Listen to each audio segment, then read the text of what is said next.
Anti-Japan. The Life and Death of the East Asia Anti-Japan Armed Front. By Max Rez, May 2019. As read by Leopold. Note, Anti-Japan is the product of a year, more or less, of research and translation by Max Rez in the plentiful free time he's had to learn Japanese. Physical copies including a cover with a timeline of the front's activities can be obtained from Viscera, viscerapvd@gmail.com, and other fine sources of anarchist print goods. We also look forward to hearing your thoughts on the piece. Viscera print goods in Ephemera, of which Max is a part, can be found online at viscerapvd.wordpress.com.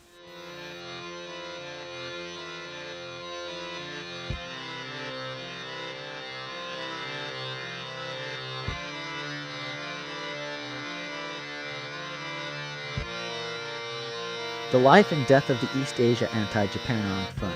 The East Asia Anti-Japan Armed Front isn't a group you're likely to encounter in English-language literature, much less in that being written by anarchists. I myself happened upon them by chance when looking up information about their infamous urban guerrilla manual Hara Hara Tokai, which enjoys the occasional reference even now in Japanese popular media. From there I stumbled upon an informative if brief Wikipedia article about the group itself, which, lo and behold, was described as anarchist. Having some capacity in Japanese, I decided to make a project of translating the less explosive parts of the manual and researching the group. The pamphlet you hold in your hands is the product of my efforts, though its members don't seem to have referred to the front as an anarchist project, though at least one member was. This ideological vagueness is part of what makes them interesting. With no formal leaders and no ideological program beyond the negative project of destroying Japan, they can be located squarely within the tradition of anarchist and non-sect activity, that is, activity unaffiliated with any Marxist party, in Japan during the 60s and 70s. And while there were certainly minor differences between these categories of groups and individuals, those details fall outside of the scope of this work. Part of my interest in sharing the history of the front is to relate the story of people who positioned themselves outside of the parties and red cults as well as their accompanying hierarchies and strictures, which often define this time period in popular imagination. Whether you're interested in modern Japanese radical history, political violence, or lesser-known anarchist histories, there is much of this and more to find in the story of the front. Having said all that, I am by no means an expert on the front. This essay is heavily indebted to Ryuichi Matsushida's Naroshi wo Mio, as well as Yasashi Kashihara's Nihon no Tiro. Beyond those works there's a variety of others, both primary and secondary, that were unattainable to me or likely anyone who isn't in Japan. This lack of expertise also extends to my translation of Hara. Unfortunately, I was unable to find assistance in proofreading the translation. So I give this to you as the best of my current language abilities, but with the awareness of and hope that it will be revised at some point. This introduction, however, wasn't done by myself alone, and as always I'm deeply appreciative of my editor for her time.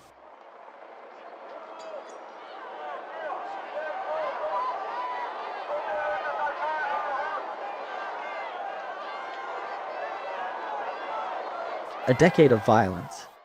To you, our comrades in armed struggle in the imperial home country of Japan who are already in the process of preparing for battle because you must defeat Japanese imperialism. And to you, our comrades in waiting who are determined to commence armed struggle. Today the Ukami cell of the East Asia Anti-Japan Armed Front sends. Guerrilla Manual Volume 1. Thus opens Hara Hara Tokai, Hereafter Hara, the ideological statement and bombing manual published in Japan by the East Asia Anti-Japan Armed Front in 1974. The front would use these same tactics and instructions to launch a bombing campaign against Japanese corporations, decimating the Mitsubishi headquarters in the business center of Tokyo and making a painstaking but ultimately aborted attempt on the life of the emperor. In the name of destroying Japanese imperialism, the front launched a series of clandestine bombings, baffling the police and terrifying their enemies until their mass arrest in the spring of 1975. The fact that the group could address itself to an audience of people ready to use violence in Japan, who they found in the leftist bookstores and Japanese Korean groups to whom they sent copies of Hara, gives us a striking image of a Japan in the 1970s where many radicals had rejected protest movements and picked up the bomb. In late 1973, when Masashi Daidōji hunched over his typewriter to begin work on this notorious document, the front was a relative newcomer to the urban guerrilla warfare they would come to champion. Though fervent in their devotion to the study and construction of explosives, Their practical efforts had yielded only a few semi-successful attempts on cultural centers in and around Hokkaido. Other groups had been more active, with 1971 seeing a rash of bombings, 51 incidents total, leaving 42 people dead, including family members of a police official who had a bomb sent to his home. A bomb left outside of a police station in Shinjuku on Christmas Eve, the street crowded with shoppers and couples on dates, had the press decrying the appearance of indiscriminate violence by anarchists. Meanwhile, the Red Army faction, which split from the Communist League in 1969 with a call for armed worldwide insurrection amid the smoke of burning police boxes in Tokyo and Osaka, managed to carry out Japan's first plane hijacking in 1971 despite almost their entire membership being arrested during preparations for a hostage-taking operation only 2 years before. In that same bloody year of 1971 marked by so many bombings and killings, its members joined with the Maoist revolutionary left faction to form the infamous United Red Army faction. Even protests, already marked by students beating on riot police with battering rams and clubs, had taken a more violent turn. Protests in Okinawa against unification with Japan, as well as a long campaign against the clearing of residents in the area slated for the construction of Haneda Airport, were marked by firebombs, rioting, and clashes that resulted in the deaths of 3 riot officers. This isn't to say the front were newcomers to radical action, however, as most were veterans of the Zengakuren student movement that had spread throughout Japan in the 60s. Masashi himself was among a mass of student protesters listening to the Internationale being broadcast by the last members of the Yasuda Auditorium occupation, a hallmark protest of this era, as the last occupiers waited to be arrested on the rooftop of the building after days of fighting that wounded hundreds of police and students. He and many of his friends were also beaten back in the struggle against the security treaty between Japan and the U.S., which was renewed in 1970 despite massive protests and street violence. The movement against the Vietnam War was more of the same, with massive militant protests unable to stop Japan's continued support for the American military effort.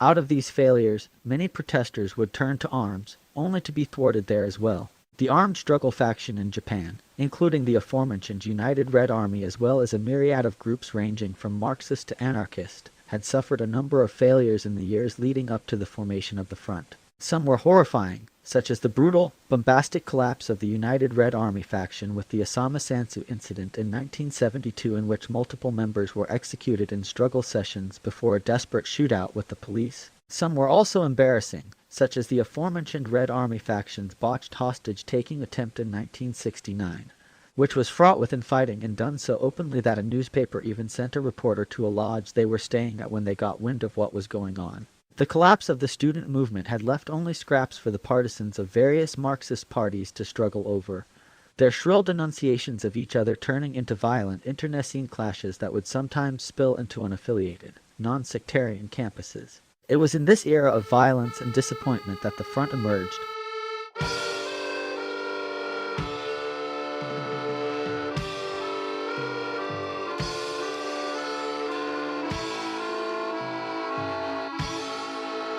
Return of the Ukami. The founding cell of the front was made up of a small group of friends, many of them old friends who'd met as student militants in the Zengakuren. Masashi and Ayako Daidōji had met as activists and were now married and living together in an apartment in Tokyo. Toshiaki Kataka, the group's explosives expert, had been recruited into the student struggle by Masashi, and both shared an unease with the hierarchies they experienced in sectarian groups. Norio Sasaki, an acquaintance of Masashi's from the circle around the leftist publisher Revolt, would be invited in after not balking at the contents of the recently released Hara.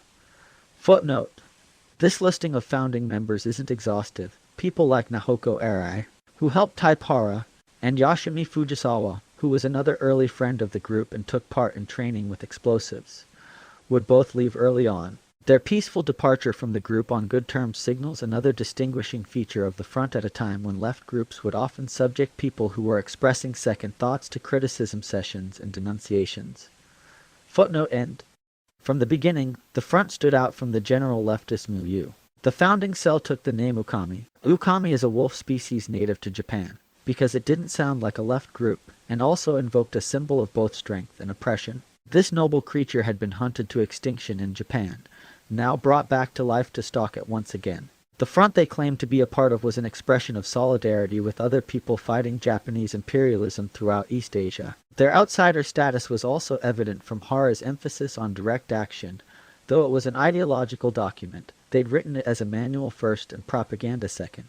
It has no quotes from Marx, Mao, or Che. The guerrillas they addressed in their introduction weren't members of a mass organization or a cadre, nor were they fighting for a new, better Japanese state.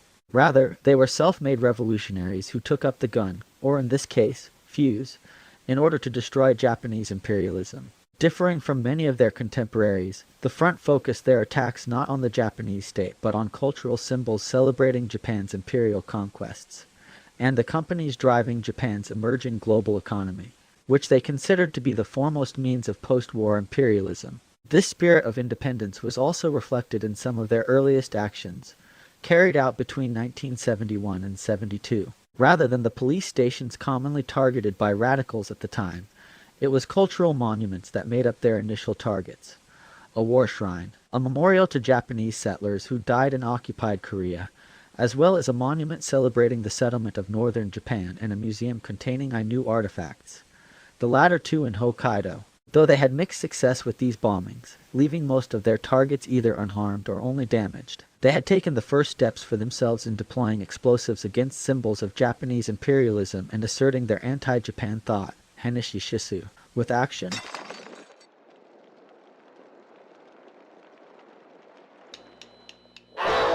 Those born of Japanese imperialism. This thought was at the heart of the front, and is explained in detail in Hara. Japanese people are referred to as those born of Japanese imperialism, reflecting the intimate connection they saw between the Japanese masses and those who governed them. Underlying the rotten society they had been born and raised in was a system built on imperial conquest and domination of native peoples and supplemented by Japan's support for the U.S. in the ongoing wars in Southeast Asia. Members of the front were just some of the many young people who, on discovering the crimes of their parents, the forced labor and mass killings that made up the empire's economic policies during the war, the subduing and oppression of the Ainu and Okinawan peoples, the brutal lives of Korean day laborers crushed by the economy they were building, broke with the views held by the traditional Japanese left. Along with the rest of what would be termed Japan's new left, they asserted that, contrary to the old left's assertions, Japan was an aggressor rather than a victim on the world stage. Nor was the front excluded from these crimes. Masashi himself had witnessed discrimination against Ainu classmates growing up in Hokkaido, and his father had worked in occupied Manchuria. In the eyes of the front, everyone in Japan who wasn't at the very bottom of society, the day laborers and native peoples of Japan, was complicit, and the front set out to pay the debt for their counter-revolution. This anti-mass mentality put them at odds, again, with much of the left, which, old and new, was still centered around class struggle. The front took a fiercely anti-worker position, arguing that the working class of Japan formed the limbs of Japanese imperialism, who acted in everyday unremitting hostility towards its colonial subjects, and would rush to defend imperial assets in foreign countries if they felt their livelihoods were at stake. Many of these livelihoods had seen a boom in the 1960s and 70s, in large part due to increased overseas economic expansion by Japanese companies as well as a domestic economy supported by American money in exchange for help in the ongoing Vietnam War. In such a situation, the front saw a workers' revolution that didn't destroy the bourgeois lifestyle, to which many in Japan had become accustomed, as one that would miss the roots that secured the status quo. Accordingly, when they turned away from the workers of Japan, they embraced what they perceived to be a rising tide of struggle against Japanese imperialism. And like Americans half a world away sensing the imminent demise of U.S. imperialism at the hands of Third World revolutionaries, the turbulence of the late 1960s and early 70s gave the front many reasons to think that the tide of history was turning against Japan. Protest movements had kicked off in Thailand and South Korea against Japanese-supported dictatorships, which in the case of the former had also targeted Japanese goods coming into the country and led to a shooting war with the regime. A variety of revolutionary groups were resisting corporate expansion into the Philippines and elsewhere, nor was this resistance limited to outside Japan. While Japanese workers may have been steeped in imperialist ideology, the front found hope in the rebellion of indigenous groups such as the Ainu and native Okinawans, as well as day laborers, mostly Korean and Chinese, who made up Japan's dispossessed. Riots had rocked the slums of Tokyo, Osaka, and Yokohama throughout the 1960s, and there were violent protests against the move to annex Okinawa with Japan. We can look at their anti-Japanese struggle as a negation in two parts. One rejecting the cultural and economic institutions of Japanese imperialism, and the other negating what made up Japanese bourgeois identity. By bombing memorials, museums, and statues, they attempted to tear open the legacies of oppression that empire had confined to the past and expose the continuing state violence defining the imperial present, which they referred to as modern history itself. Attacking companies that had prospered during the war was an act of revenge for war crimes left unpunished and confined to the past. In the post-war era, their unsuccessful attempt on the life of the emperor, given to us in painful detail by Matsushita, who described sleepless weeks of planning and bomb building culminating in a silent, frustrating showdown with some passers-by that foiled the final preparations for their plan, was also an attempt to disrupt this imperial present. They'd known that killing the emperor, as well as the queen and whoever else was in their train as it plunged into the river from the exploded railroad bridge above, wouldn't destroy the position of emperor, but rather bring about martial law in Japan that would target law-abiding leftists, and thus disrupt the contradiction of peaceful existence within empire. They negated Japanese identity through embracing it in appearance. Like the 9/11 hijackers who blended into secular American society to attack it from within, the members of the front donned the costumes of the same bourgeois Japanese workers they sought to destroy. This meant doing everything within their power to avoid being perceived as a political dissident. Masashi quit his day labor gigs and got a straight job complete with a business suite and a workplace he could steal chemicals from. He and Ayako kept their apartment clean, with explosives materials hidden in the floor, and made sure to say hi to the neighbors.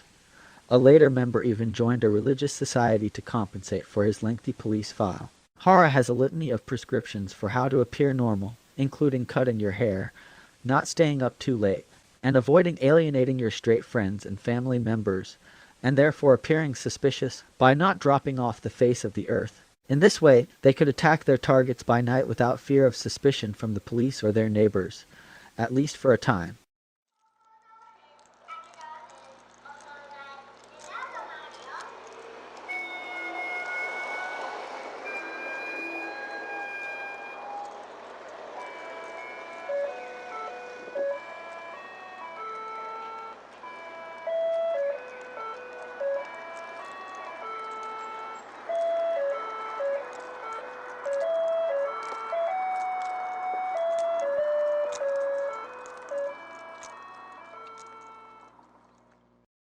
Blood and prosperity. On August 30th, 1974, two explosions rocked the business district of Tokyo that would shake both Japan and the members of the front themselves. These explosions, the dark fruit emerging from months of research and planning, decimated the corporate headquarters of Mitsubishi and the people around it. Though the front had existed in relative obscurity up to this point, attracting little attention with their previous bombings from either their fellow travelers on the left or the police, the Mitsubishi bombing along with the publication of Hara earlier that year would act like a magnet for both allies and enemies. Mitsubishi was a clear target for the front's anti-Japanese struggle, a major company that supplied war machinery, tanks, and planes for the Imperial Army, including its signature Zero model plane, with the use of slave labor from Chinese conscripts during the war, and still supplied the Japanese Defense Force. It survived being dissolved after the war and was now a major multinational corporation and the face of the new era of Japanese imperialism, what the front would refer to as the boss of other corporations in the new economy in the communique issued after the bombing. The headquarters had fewer guards than the company president's home, and its bombing would send a warning to the companies surrounding it in bustling Shinjuku that overseas activities hadn't gone unnoticed. It would also come on the tail of Japanese-Korean Mun Si-gwang's attempt on the life of South Korean dictator and friend of the Japanese government Park Chung-hee earlier that month. Footnote: Kashihara suggests this unanticipated event caused the front to rush their bombing of Mitsubishi and thus contributed to the unanticipated results that followed. Footnote end. Things appeared to have gone as planned, with the front demonstrating all the caution and meticulousness they'd preached in Hara. Ayako had gone ahead as a lookout. Kataka had parked the getaway car near the scene. Masashi had taken a taxi with the bombs and planted them by the entrance, and Sasaki had called ahead with a warning to clear the building. The bombs went off 4 minutes after the warning call, and the front of the building was reduced to smoking ruins. But among these ruins were 8 dead bodies and almost 400 injured, most by the shards of glass that had rained down from Mitsubishi and the blown-out windows of neighboring buildings. Almost a month later, the front issued a statement claiming responsibility for the bombing, denouncing those dead and injured as colonial parasites, and warning that they would continue to turn the central district of Japanese imperialism into a war zone. However, these corpses and shredded survivors hadn't been part of the plan. Despite their denunciation of the Japanese masses, the front hadn't actually intended to kill anyone at all. And on the other side of the typewriter that issued those cold words was a gripping sense that everything had gone wrong. Various guesses were made as to what happened. The power of the unsuccessfully tested explosive they'd originally intended for the bridge carrying the Emperor's train, the too short window they'd given to evacuate the building, Mitsubishi's lack of preparation for a bombing. But the end result was a heavy sense of guilt that would haunt the front's members from that point forward, guilt that would eventually turn Kataka into a living corpse, and help drive Masashi to confess to the police after his arrest. Whatever feelings the front may have had about their own action, and their self-flagellating would be affirmed by the aghast reporters and witnesses on the evening news accompanied by criticism from portions of the left. They also found allies answering the call of the signal fire they'd kindled in Hara and sent up with the Mitsubishi bombing. Nodoka Seidu, an anarchist who'd learned about the massacre of Korean forced laborers in his hometown after he dropped out of college, took up Sasaki's invitation and formed the Fangs of the Earth, Daichai no Kiba, cell, he and Yukiko Ekita setting out to bomb Mitsui and company shortly thereafter. Mitsui was another major player in the Japanese economy, and they targeted the company's foreign affairs section, destroying computers, telex machines, and injuring a handful of people. They then bombed 2 more targets, the Teisei Construction Company in December, shocking police during a period of heightened security, and the Oriental Metal Company's Industry Research Center involved in helping Japanese companies expand into Korea during the following April. The front was also joined by the Scorpion, Sesori, cell consisting of Yoshimasa Kirikawa and Hisaichi Yugijin. Kirikawa had a similar background to many in the front as an ex-student radical who'd seen the need for arms with the fall of the Yasuda Auditorium occupation, and the cell declared its existence by bombing Kajima Corporation in December of 1974. Like many of the front's targets, Kajima had used forced labor during the war and its infamous cruelty had gone unpunished. With the expansion of the front, its structure continued to reflect a spirit of non-sect independence. In stark contrast to the swollen, centralized organizations they'd fled from in the waning days of the Zengakuren, the front functioned as a network of small, autonomous cells that could launch attacks that were both discreet and effective.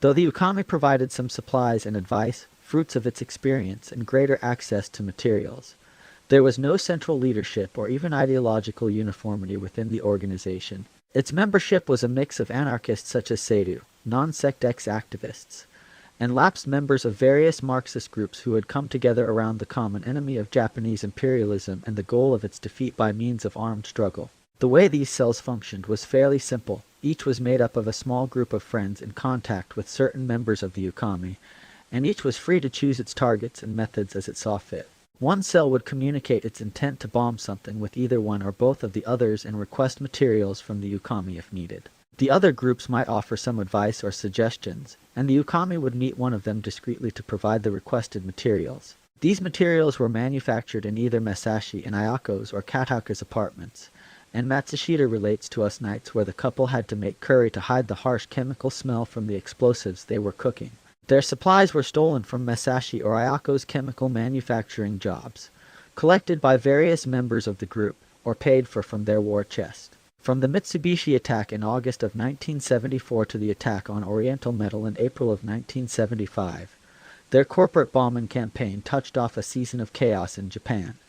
As corporations panicked over who would be next and the police searched frantically for perpetrators, frequent prank calls would lead companies to evacuate entire buildings on the chance they might be real. The height of the front's joint activities came in February of 1975, when they executed a triple bombing of targets related to the Heizama Corporation. The urban guerrilla strategy seemed to be working. Not only had they not been caught, but their bombing of Oriental Metal had even caused the company to pull an inspection team set to travel to South Korea. All of these successes did little to relieve the guilt felt by the Ukami cell since the Mitsubishi bombing, and sometimes the opposite when these bombings caused more unintended injuries. This guilt was manifest in the vials of poison they carried with them, with their suicides intended as much as for compensation for the deaths and injuries at Mitsubishi as to avoid being taken into custody by the state.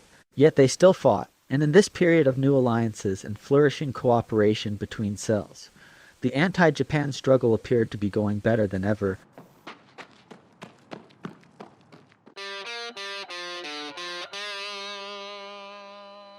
The Ukami lays down. Unfortunately, this increase in joint activity between cells leading up to the Heizama bombing also provided a key to their downfall. Having combed through their profiles of various activists in Japan, particularly those concerned with the struggles of native peoples as described in Hara, the police were already tailing the group by the time of the Oriental Metal bombing and may have been observing when Fangs of the Earth carried it out. The inroads into the group came through the same above-ground leftist activism they'd cautioned against in Hara, with Sasaki's activist past and Seidou's connections at a radical press making them persons of interest and leading the police to the rest of the members. Matsushita describes in claustrophobic detail how the group was photographed together moving equipment from one apartment to another, and how Masashi failed to shake the seasoned detectives he suspected might be following him on his way to a joint meeting with members of the other cells. Despite their precautions, almost their entire membership would be caught in a high-profile mass arrest, many on the way to their jobs, on the morning of May 19, 1975. It's with these arrests that Matsushita's book opens, and we're treated to an image of the front at odds with the cool, confident urban guerrillas of Hara. Out of their entire membership, only Seidou managed to swallow the poison they'd been carrying before being arrested, seizing and vomiting in front of the interrogating officers before dying in jail. Footnote: 2 more suicides would follow these arrests, with ex-members Fujisawa suffocating himself with car exhaust and Arai jumping from a train. Footnote end. Though the state expected the same stubborn silence they'd received from many radicals they'd arrested, it took less than a week of intensive interrogation before most members of the front began to crack. Masashi and Kataka felt driven to explain the reasons why they'd killed all those people at Mitsubishi, and Masashi heaped crimes upon himself as he tried to clear the names of his friends. Ayako's pride as a guerrilla was goaded by officers' suggestions that Masashi must have been at fault because she was just his wife. Before long, their supporters outside were begging them to shut up because, as they put it, in the hands of the state, silence is the most revolutionary act. Their troubles, however, had just begun. Home searches revealed all of the supplies and equipment they'd amassed. Though Masashi had followed their own advice in Hara and coded his journal of the front's activities, the police were able to compare it with their own notes and decode it using their observations. Armed with a wealth of evidence and testimonies, and despite an intense prison struggle waged by members of the front who endured beatings and torture from guards in an attempt to put the Japanese state on trial, Masashi and Kataka were sentenced to death and Kirikawa to life with hard labor. Masashi died in 2017 from multiple myeloma, while Kataka and Kirikawa remain on death row. Others found means of outside support that were more effective. Sasaki ended up in Libya in 1975 after his name appeared on a list of prisoners in a hostage exchange with the Japanese Red Army. Footnote: the JRI was founded by a member of the Red Army faction who'd left Japan for Palestine before the creation of the United Red Army. Footnote end.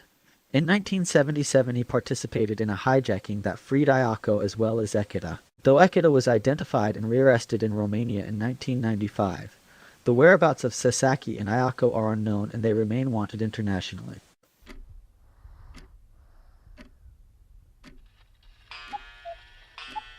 Hara Hara Tokai. This pamphlet contains a partial translation of Hara Hara Tokai, which was published by the Front in early 1974. Partial here means none of the instructions for making or planting explosives which make up the bulk of the work, and I have omitted for reasons of legal prudence as well as the high likelihood that many of these techniques may be out of date. That said, I acknowledge that this omission goes against the spirit of Hara. The pamphlet was intended as a guide for action and not just propaganda to incite people ideologically. It was proof that they weren't all talk, as they considered much of the left to be, and was written to equip their fellow travelers with the knowledge necessary to carry out a clandestine guerrilla war against Japanese imperialism. A word about the title. Hara Hara Tokai has no good literal translation. Matsushita tells us it originated in a drunken campfire discussion during one of the front's training camps, evolving from a half-joking suggestion. Hara Hara conveys a sense of one's heart beating in excitement, as one would feel waiting in suspense with a timing device for an explosive, and also refers to a command form in Korean.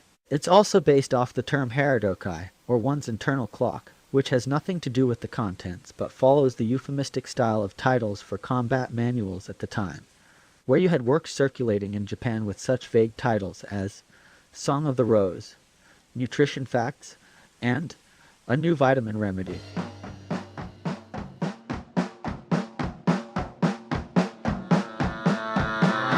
Words that echo like explosions. The opening of Hara belies the playfulness of this title. Reading it, I feel a similar sense of mystery that I get from reading other anonymous communiques and essays. The opening words, addressing the reader directly, are a missive from underground.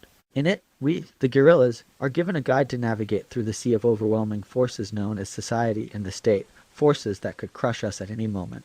The impulse that drove Masashi Daidōji to write Hara was, in part, the same spirit that produces zines about security culture today.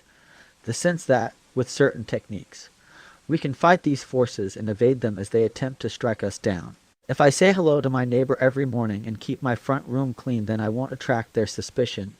If I don't confer with open leftists and avoid voicing controversial opinions in public, then the state will overlook me. We say these things because we want them to be true despite the fact that often they are not. We want them to be true because it's comforting to believe in an enemy that is governed by rules, and to believe that we understand those rules. But of course, decades after the arrests of the front, we know where all this goes. The mystery disappears among piles of testimonies, biographies, and court documents. The mask of the self-assured warrior falls away, and what lies behind it is uncertainty, chance, brief victories, and crushing defeats. Hara was the front's reassurance, as much to itself as to their audience of urban guerrillas in waiting, that they understood the rules that their enemies played by, and their attempt to create from that knowledge a strategy of attack and evasion. The complication with their strategy, as with many others, is that it assumes that there are rules to begin with. We can make all the plans we wish, but the degree to which these become qualified by chance and shifting circumstances and our own lack of knowledge makes certainty and strategy more wishful thinking than anything else. The story of the front is full of chance, the unanticipated devastation of the Mitsubishi bombing that drew the state into pouring people and money into finding them while also traumatizing a number of their members. The first inroads the police discovered into the group from a dead-end lead at a leftist press 2 of them were associated with. The failure of most of them to ingest poison before being arrested. And with the benefit of hindsight, there's a host of what-ifs that emerge. What if they'd tested the bomb they planted at Mitsubishi beforehand? What if they'd assumed the detectives shadowing some of their members were looking for the front instead of investigating leftist and fighting? What if they'd had a strategy for dealing with being arrested alive? The list is inexhaustible. This isn't to say that you should disregard strategy entirely, but to give a gentle reminder of the dire consequences of self-assurance. Our survival is often predicated on the fact that we're not seen as a threat by our enemies, not on how clever we are or how good we are at evading the law. The destruction of a few cultural monuments by the front appears to have elicited some confusion and may have merited local investigations. But a bomb in front of one of Japan's biggest corporations brought down the hammer, the survival strategy they'd been living by when they wrote Hara based on their pre-Mitsubishi evasion of the police and some analysis of how they'd seen other armed groups fail unraveled with the pressure of a serious government effort to capture them. When the wrath of the state falls upon us, we often see just how fragile we and our projects really are. As for the non-strategy part of the document, we get a fascinating look into Japan in the 1970s. Filled with radicals sitting in cafes loudly debating theory, would-be militants walking around in second-hand U.S. military fatigues, and a radical scene in which bombings as well as explosives manuals were commonplace enough that Hara is written not to encourage people to blow things up but to blow them up right. They also reference a number of recent, high-profile disasters, including those of the Red Army faction and United Red Army. Reading about the front offered me a look into a part of Japanese history that I had little knowledge of before. If you're talking about radicals active during this period, the United Red Army has easily received the most English-language coverage due to its high-profile brutality and intense weirdness. The front, by contrast, has received very little despite its own domestic notoriety. And this is doubly true of the various non-sect and explicitly anarchist groups running around in the early 70s who I encountered only through my 2 primary sources for this essay. Sadly, both these as well as other primary and secondary sources remain untranslated, with a number of them out of print or out of reach for someone living in the U.S. With the recent rise in interest in figures such as Tsuji Jun and Fumiko Kaneko, my hope is that this essay as well as my modest translation of Hara Tokai will widen the breadth of interest by English speakers in Japanese radical history, and the stories therein that remain yet untold to us. Nor is all of this in the past. In the spirit of the front, which urges us to avoid the linear time of empires which bury both oppression and resistance in history, we can look today and see the ongoing links between radicals in Japan and various places in East Asia mentioned in Hara. The bombs are silent, but the spirit lives.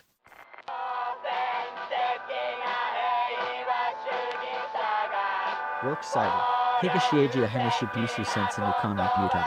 Hara Hara Tokai, Kashijura Heishi no Dokuren. Higashi Ajia Hannichi Busō Sensen Ukami Butai Jousen Kayaku. 1974. Higashi Ajia Hannichi Busō Sensen Ukami Butai Jousen Kayaku. Claim of responsibility for the Mitsubishi bombing 1974. Retrieved from ya.wikipedi.org. Kashihara, Yaseshi. Nihon no Tiro, Bakuri no Jidai 60s 70s. Kawage Shobo Shincha, 2017. Matsushita, Miyuichi. Naroshi wo Mito, Higashi Ajia Hannichi Busō Sensen Ukami Butai. Kawage Shobo Shincha, 2017.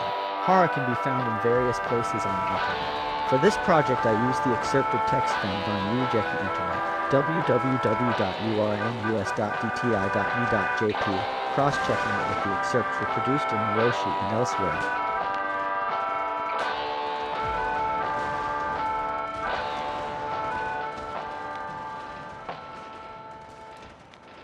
Hara Hara Tokai, Urban Guerrilla Manual Volume 1, East Asia Anti-Japan Armed Front Ukami Cell.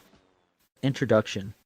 To you, our comrades in armed struggle in the imperial home country of Japan who are already in the process of preparing for battle because you must defeat Japanese imperialism. And to you, our comrades in waiting who are determined to commence armed struggle, today the Ukami Cell of the East Asia Anti-Japan Armed Front sends. Guerrilla Manual Volume 1. Guerrilla Manual Volume 1 is what we in the Ukami Cell of the East Asia Anti-Japan Armed Front have researched, discovered, and experimented with up to this point, and is a synthesis of our experiences waging a bombing campaign up to its current stage, the contents of which we plan on deepening from here on out. In other words, these are things which are presented from the experiences of the Ukami Cell which should be inspected and considered by our comrades, the minimum standards that must be observed if one is to become able to wage armed struggle.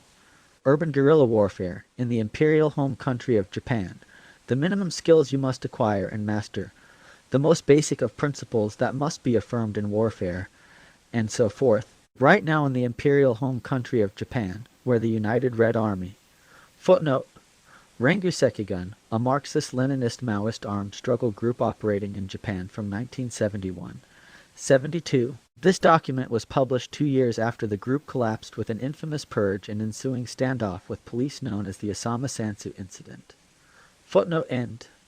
Has been defeated and the memberships of many armed struggle groups have been arrested in their entirety. There exists an armed struggle faction which is resigned to not being able to deploy or even make explosives, and those who make bombs that neither explode nor are worthy of being called bombs. In a situation such as this we demand the observance of basic principles of armed struggle, urban guerrilla warfare, and the reconfirmation that one possesses basic skills and puts them into practice. In other words, this is a problem for illegal, underground activities in the imperial home country of Japan, a problem of examining ideology, and a problem of reviewing the tactics and strategies that go into starting to use explosives. As mentioned above, Guerrilla Manual Volume 1 is a synthesis of our experiences up to now. In the past we shared and often referred to some texts on illegal relations and explosives. Song of the Rose, footnote, Bara no Yuta, an explosives manual by a writer purporting to be a guerrilla fighter from Central and South America named Cervantes, available for sale in Japan starting in 1968. It's thought to have contributed to some of the rash of bombings there in the early 70s. Footnote end. Guerrilla War Manual, footnote, Jurira Senkaiute, likely Brazilian guerrilla fighter Carlos Marighella influential. Mini-Manual of the Urban Guerrilla. Published in 1969. Footnote end. Nutrition Facts, footnote. Ayu Bunseki Hayu, a bomb-making manual published in 1951 with the creation of the Japanese Communist Party's illegal military unit. Footnote end. A new vitamin remedy. Footnote. Adarashii by Taman Ryahu, a manual with content similar to that in Note 4. The JCP apparently published a number of manuals on illegal activity under similarly euphemistic titles. Footnote end. etc. However, there are some problems with putting these into practical use today as they are. For starters, there are some big differences between the time and conditions we're living in today and the time when these were being published and promoted. There's an issue with teasing out how to overcome these differences, and whether we can overcome them with our present strength. Second, we have doubts about how much confidence we've had in the people who republish and present translations of these books. That is, in exchange for practical experimentation, regardless of the fact that making one mistake when using bombs as weapons will expose the maker as well as the user to danger, we will present thoroughly the difficulties of our current situation. Then, at least where the construction of explosives is concerned, we'll be able to present with confidence. Due to some bombing incidents, we're currently being pursued by the security police, but we haven't left behind any lethal materials for their investigation. Preparations for the next incident are also steadily moving forward. That which up to this point we've come to guarantee has been applied in a practical manner in the contents of Guerrilla Manual Volume 1. We look forward to this work being greatly scrutinized among our comrades, and being used as a stepping stone to make even greater strides forward. The fundamental preparations related to the construction of explosives and their deployment should become flawless. Even as the ukami, we plan on expanding upon and presenting our further progress in basic preparations and following fundamental principles, high-level techniques, etc. After this, through a continuing series with Soldier Manual Volume 2 and Soldier Manual Volume 3. With that, the ukami cell of the East Asia Anti-Japan Armed Front will now raise some issues and affirm their correctness with those comrades who wish to overthrow Japanese imperialism. 1. Beginning with the invasion and colonial rule of Korea, Japanese imperialism has over the course of 36 years invaded and ruled over Taiwan, mainland China, Southeast Asia, etc., and assimilated and absorbed as internal colonies the Ainu Mashiri, a term for the ancestral land of the Ainu, natives of northern Japan, and Okinawa. We are the descendants of those colonists and the colonial citizens who, after the war was lost, pardoned and gave tacit consent to the beginning of neocolonial aggression and allowed for the revival of former colonial bureaucrats and financiers. This is the hard truth, and all questions must begin with its recognition. 2. Japanese imperialisms.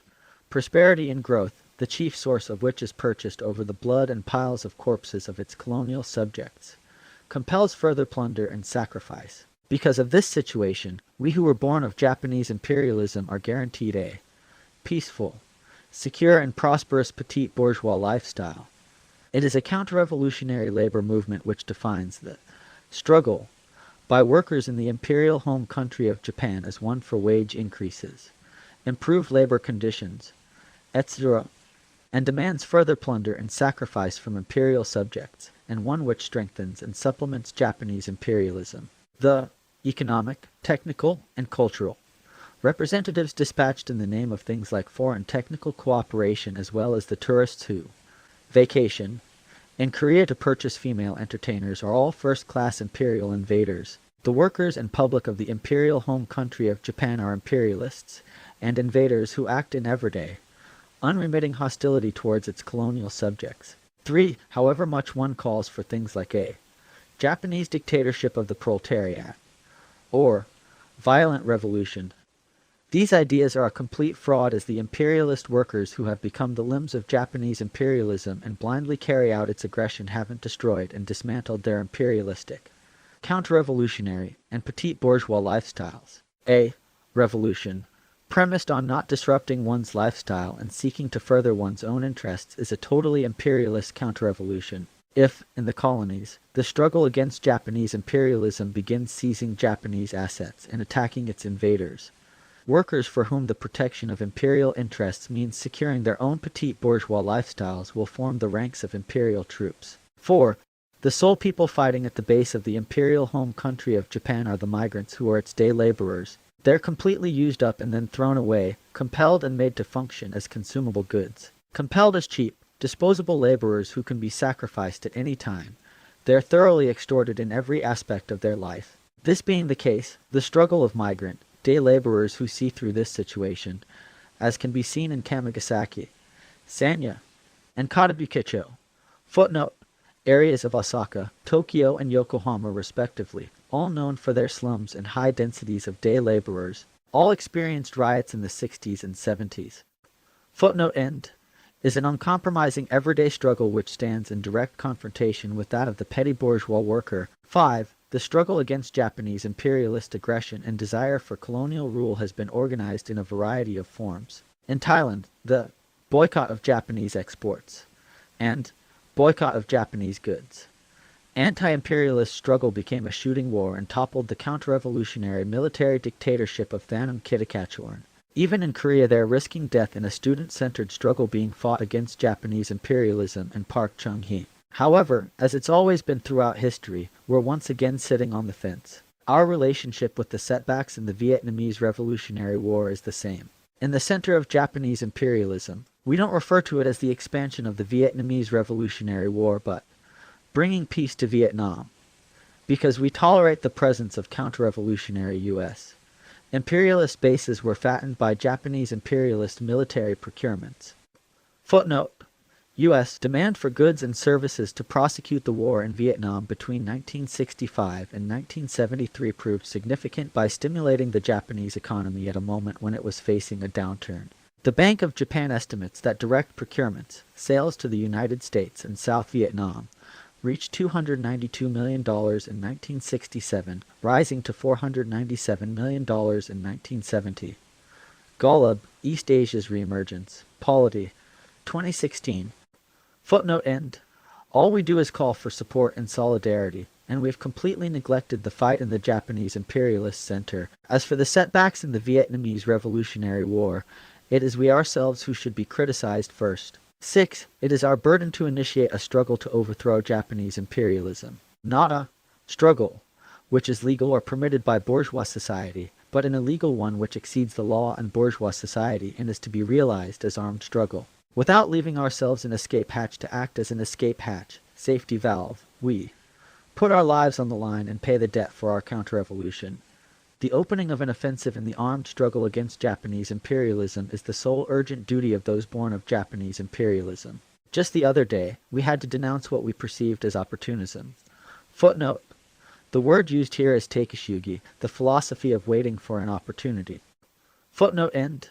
In the public writings of a certain person currently traveling undercover. 7. We firmly oppose the tendency of Japanese counter-revolutionary imperialist aggression, which has crushed beneath it the heroic anti-imperialist armed resistance of the invaded and colonized peoples of Ainu Mashiri, Okinawa, Korea, Taiwan, etc., to bury those colonial subjects as things of the past, a practice we must demolish. Japanese imperialism's counter-revolution persists even now and is modern history itself. Thus we must restore the history of anti-imperialist struggle by its colonial subjects. We are the Ukami who persist in our armed struggle against Japanese imperialism and must act in concert and unite with the anti-imperialist struggles of the Ainu, as it is with Korean residents. When they organize a struggle as Ainu people, the Foreign Affairs section of the Imperialist Security Police is in charge of the investigation. Okinawan, Korean, and Taiwanese peoples. We are the Ukami who have as our chief duties the eradication of Japanese imperialists, militarists old and new, colonialists, imperialist ideologues, and assimilationists, and the seizing of property from and attacking of Japanese imperialists old and new as well as colonizing corporations. We are the Ukami who volunteer ourselves as part of the East Asia Anti-Japan Armed Front and share in its struggle.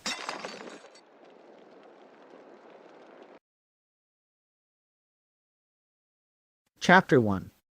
Armed Struggle Towards the Initiation of Urban Warfare. Armed struggle is by no means a natural progression from popular movements. This is an iron rule. We can state that the defeats of all the armed factions in the imperial home country of Japan up to this point were due to the unawareness or neglect of this rule. Armed struggle as urban guerrilla warfare starts from one's own determination, enlistment, and beginning one's own preparations. Section 1. Individual preparations. Considerations as an urban guerrilla. Guerrilla soldiers must make the most of and use for cover the throng of the city in the all-out excess of its features. They must also take measures to act with the greatest degree of caution and concern. Therefore, the number one thing for the departure of the guerrilla soldier is putting these conditions in order. 1. Change the way you're living and extinguish the you who's caught up in thinking of themselves as a leftist activist or thought of as such by other people. 1. In your place of residence. Point 1. Adopting a policy of secrecy or unsociability will have the opposite effect of digging your own grave. Point 2. In appearance, dedicate yourself to living an extremely normal life, being though of as such. Point 3. Restore how you spend your time during the day to appear to fall within that of bourgeois society. In particular, take notice of how this time is the reverse of what it was before. Point 4. Interactions with one's neighbors are shallow and limited as a rule. At the very least, greeting your neighbors is indispensable. Point 5. In residences like apartments and boarding houses, large numbers of people coming in and out attract excess attention, and you must stop having secretive conversations that continue late into the night or until dawn.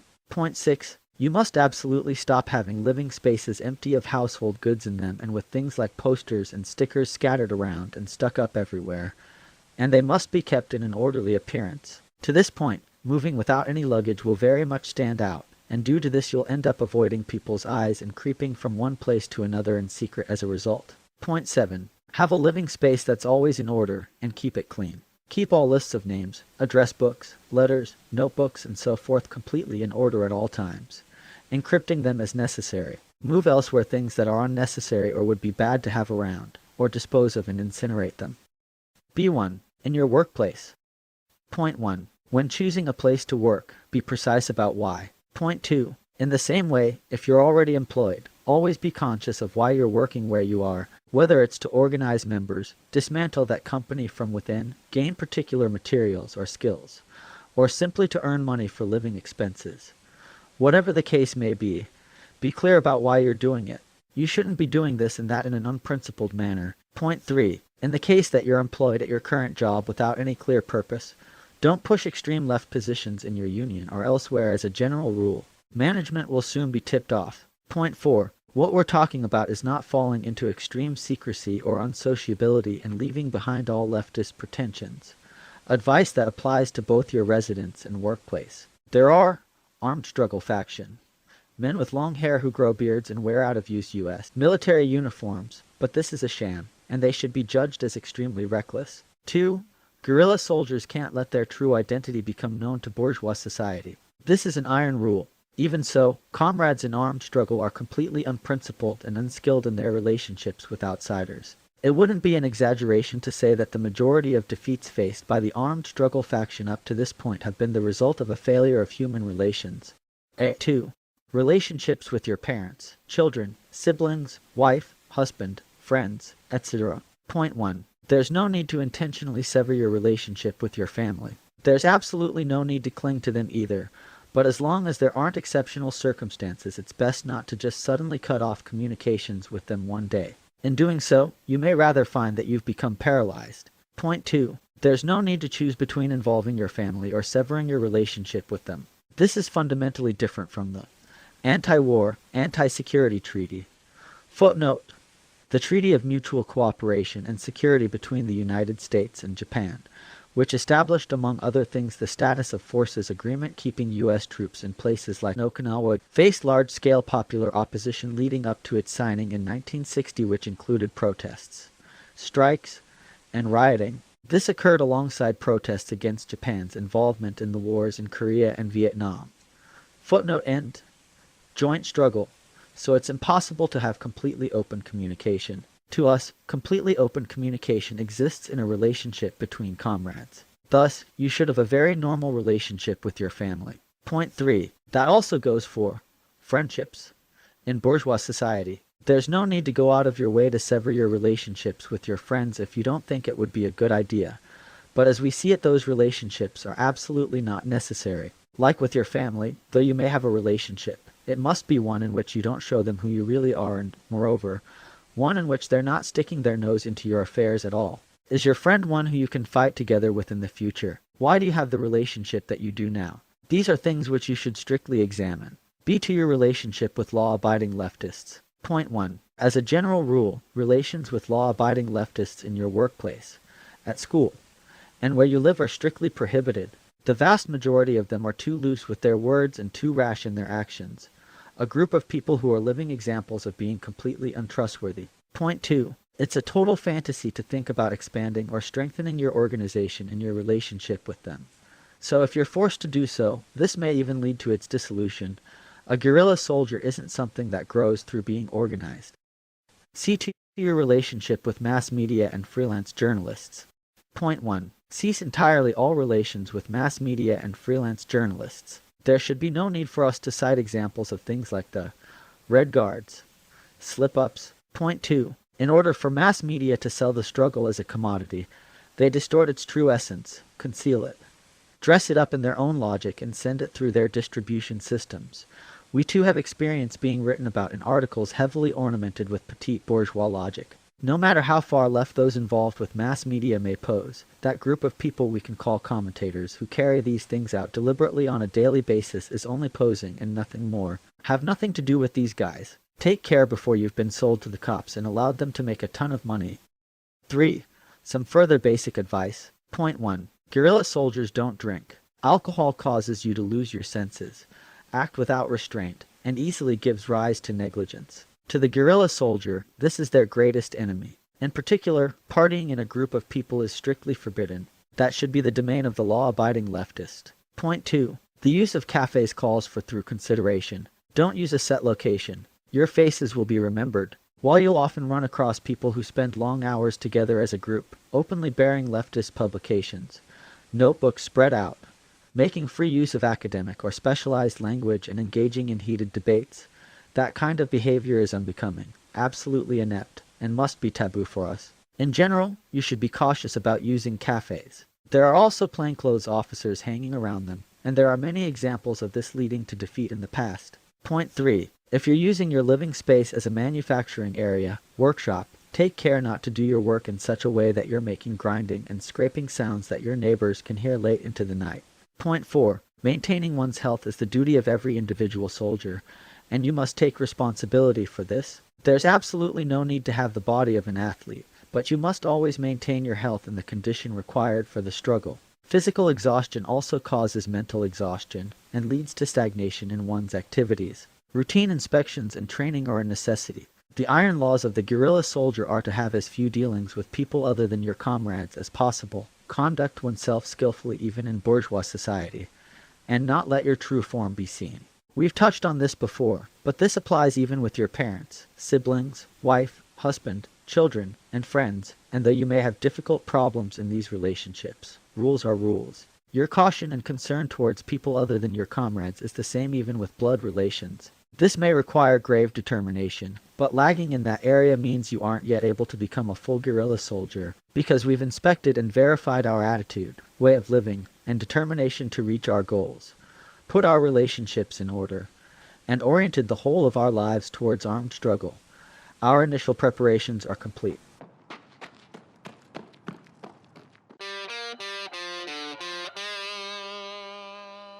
Section 2. The basic model of an armed, urban guerrilla organization. To be a guerrilla soldier carrying out armed struggle demands extremely detailed technical knowledge, experience, and training. That is, what's called for are the individual soldier's craftsman-like proficiency and accuracy as well as artistic passion and creative originality. It's necessary to combine those individual powers and further nurture the organization. In other words, the armed, urban guerrilla organization, in order to initiate an armed struggle effectively and successfully, must demonstrate the maximum degree of functionality. While you must always think chiefly about aggression, making arrangements for evading the pursuit of people like the security police is also called for.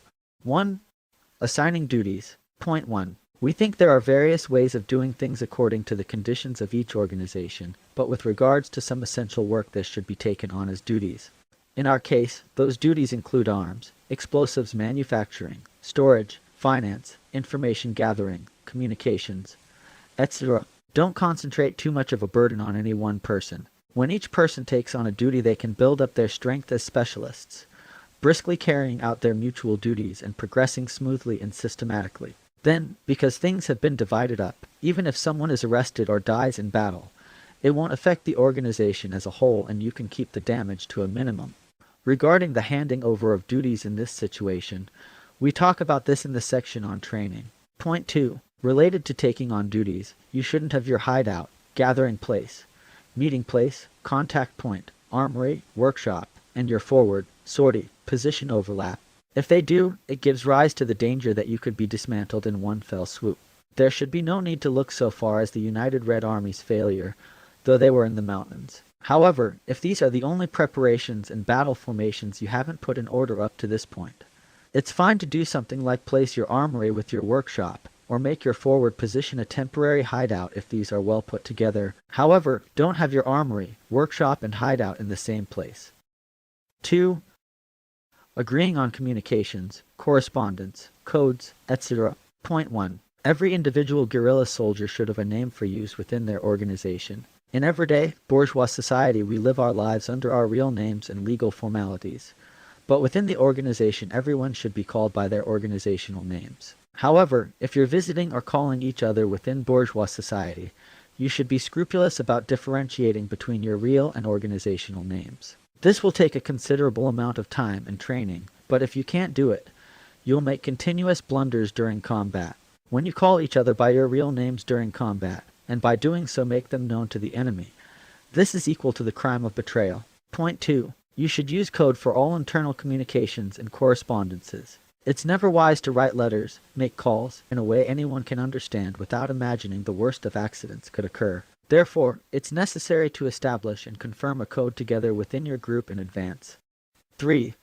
Acquiring and devising weapons, ammunition, and war funds. Point 1. The manufacture and acquisition of one's own weapons and ammunition as well as war funds is an iron rule. As an ideological point in particular, we consider this to be of utmost importance. You must absolutely not depend on other people. Manufacturing, acquiring, and devising these things ourselves is nothing other than the initiation of our armed struggle. Further, on the subject of war funds, we don't disavow their appropriation by force. However, we think this must be done after sufficient consideration as to how you're doing it and what you're targeting. Previously, we had no choice but to repudiate a certain group in relation to their highway robberies and purse snatching.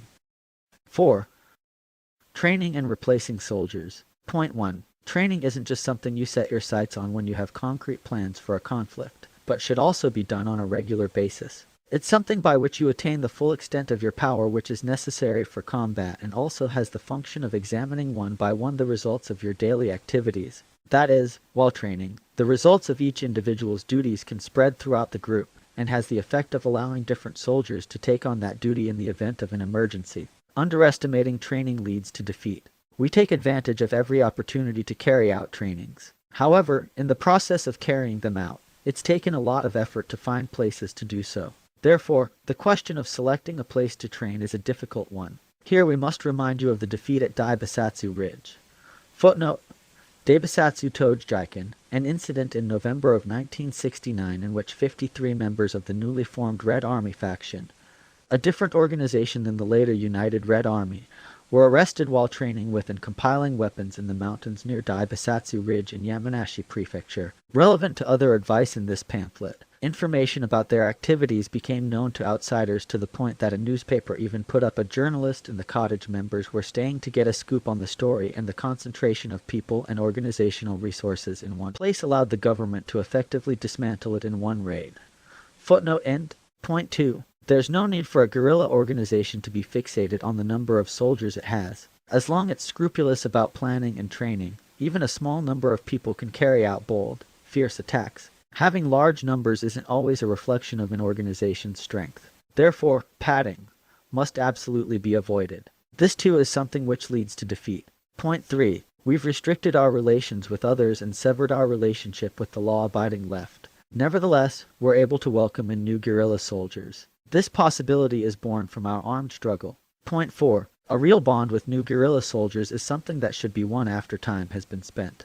You've appraised each other, and training is finished. This is a completely different matter from calling someone out to a protest, and should be established with caution. The best way to forge a new guerrilla isn't through debate nor the work of research and situational awareness, but entirely through fighting together in armed struggle.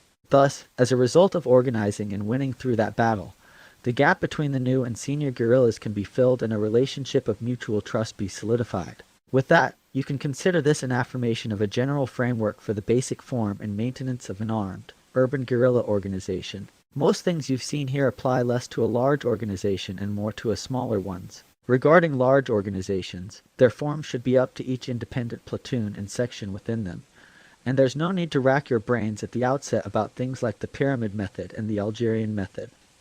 Footnote: the pyramid method is a hierarchical organizational structure with leadership at the top, an active cadre of people carrying out attacks below them, and with active and passive supporters on the bottom. The Algerian method here likely refers to the structure of groups like the NLF in Algeria, which carried out attacks through small cells in which members know only the person who recruited them and those that they recruited. Footnote end. What's effective in urban guerrilla warfare are the activities of small numbers of soldiers in independent platoons and sections. As a general rule, treat the relationships and communication between sections and platoons the same way you'd treat relationships and communication between individual soldiers. We aren't an organization that erects and rallies around a fixed political program. We were people who had been fighting a battle to disrupt government policies with helmets and iron pipes as weapons and trying to alter conditions to cause a revolution.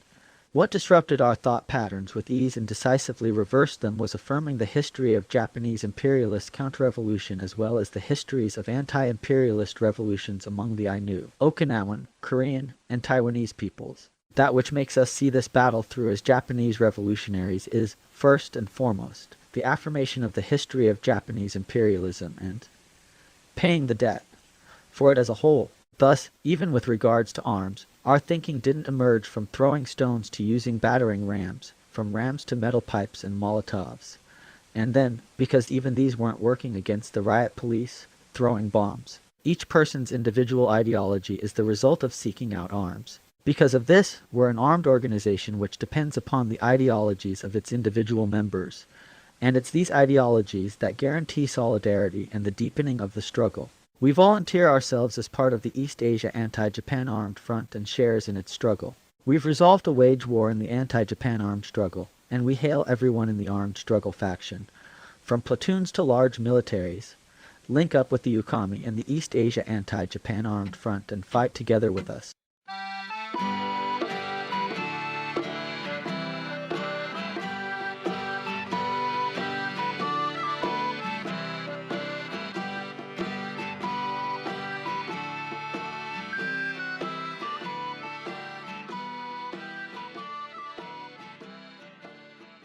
Claim of responsibility, August 1974 Mitsubishi bombing.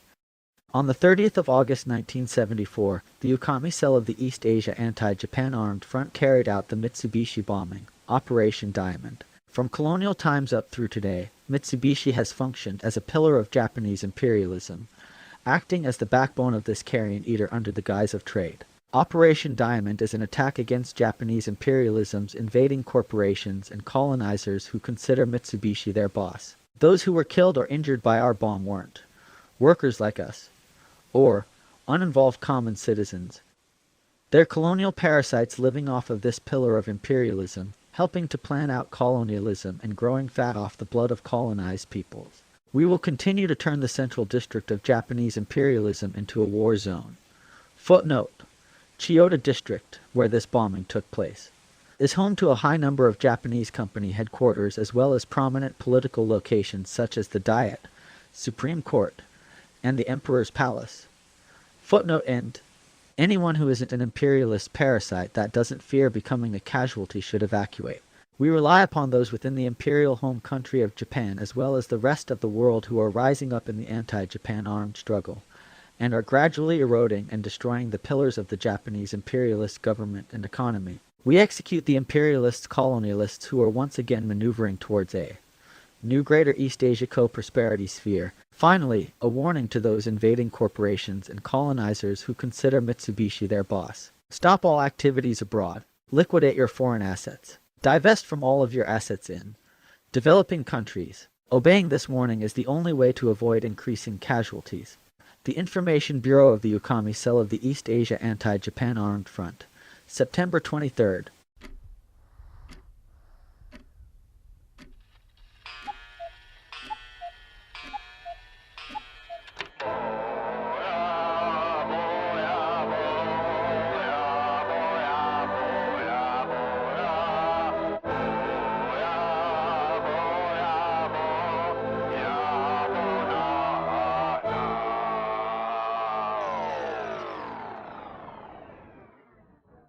The Anarchist Library, Anti-Copyright, Anti-Japan. The Life and Death of the East Asia Anti-Japan Armed Front. By Max Rez, May 2019. As read by Schitz Leopold. The anarchistlibrary.org/library/max-res-anti-Japan. Transition music by Alkasilka at bandcamp.com/tag/Alkasilka.